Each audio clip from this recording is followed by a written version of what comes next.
Hadicha onamizning qabristonlariga yo'lni ko'rsating, xo'p bo'ladi.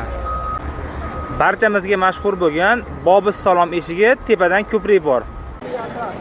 Mana shu soatda o'ng tarafida ko'rib turgan mana mostingiz tepaga chiqyapti. Shu mostdan chiqib borasizlar. Xo'p, ya'ni Rasululloh alayhisalomning uylari tarafga kelishingizda ko'rib turganingizda aravacha oladigan joy bor. Shu yerdan to'g'riga qarab ketamiz. Bu yerda G'oza bekatiga ketish bor. Shu yerdan chiqamiz. Xo'p, aytib o'tganimizdek, bu tarafdan qaytib to'g'ri chiqqanimizda ko'rib turgan G'oza bekatingiz, o'ng tarafga G'oza bekatiga ketamiz. Biz bo'lsa to'g'riga most tarafga qarab yuramiz. Ko'rib turgan tarafingizga mana. Ushbu video kengroq tarqalishi uchun like tugmasini bosib, menga obuna bo'lishni unutmang.